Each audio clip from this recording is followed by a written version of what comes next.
We're talking to Alexandria, who's calling in from Texas. Alexandria, you are live not only on Truth Wanted, but in San Antonio, Texas, at the University of Texas at San Antonio. What is going on, Alexandria? Hi, hello, can you hear me? Yes, I can hear you just fine. Audience, we can hear everything. We're all good? Awesome, great. We are doing great, Alexandria. What's going on? Hi, I just wanted to call in more for advice, not really a question. I have a newly outcoming atheist in my family, and I am agnostic in my beliefs. I just wanted to know if there was a respectable way to confront people that might have different beliefs than us with maintaining respect to his beliefs, but also respecting what they have to say. Well, kind of like a... Yeah, well, it's funny you say that, Alexandria, because I just finished talking about street epistemology. I'm sure you were on the queue there when you're listening, but yeah, I truly think the best way to have conversations with people is using the technique of street epistemology. Now, what is street epistemology? There's a lot to it that we can dive into, but to give a basics of it, it's kind of asking three primary questions, which is what people believe, why they believe it, and how that belief works, right? So if you're talking to your family and you want to express that you are an atheist, you're an agnostic, you're obviously totally in your right to do so, in the same way that they have a right to tell you that they're Christian, right? But obviously there's a bit of a pressure there because the dominant culture, at least in the United States, is that most people are Christian, or at least nominally Christian, right? And they may not go to church every Sunday, but they identify with this kind of common culture belief. So it's hard when you're part of this minority sort of religious group or lack of religious group, I don't know, whatever you want to call it, to kind of bring that out. So I think that rather than going straight to their beliefs, asking them what you think they think is wrong, maybe giving yourself the chance to express why you've come to the conclusions that they have and offering them a space to ask you questions might be a good way to do it if you're comfortable with that, right? Obviously, like, these identities are important to us. That's why that we choose to have these conversations because, as I was talking about when the show started, these beliefs kind of matter. So, what do you think of that advice so far?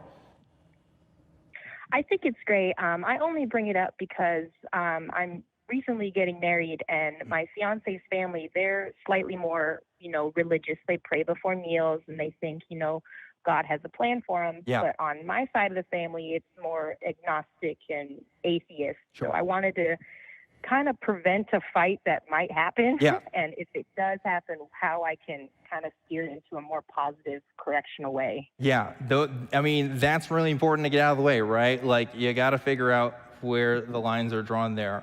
So, like, I've been in an interfaith relationship, and it was really difficult, because obviously there can be some very conflicting values that you may not be able to solve right away. And even some stuff you may be able to solve, there may be some differences that you have at the end of the day. So the healthiest thing you can do is express those feelings that you have and also express the reason why you have those feelings. And as long as they know about it, they can at least, make decisions on what they want to do with that relationship going forward and how they want to approach it. And if boundary lines are made, then boundary lines are made as long as it's, consensual there between the two parties. I think that's totally okay. I think that's just how most people are. But Zach is going to talk about this too. Yeah, so I do have some perspective on this from the child's point of view. Yeah. I don't want to use child, but yeah, that's the one thing. So my grandparents on my dad's side are super religious. And I came out to them as an atheist when I was probably about 15 or 16. And I will say it would have been much better if, like you said, we did set some boundaries. Yeah. Because first and foremost, I do partially regret that. Even though I sort of don't, I sort of do, because there's always that tension regarding religion. Yeah. Never bring it up.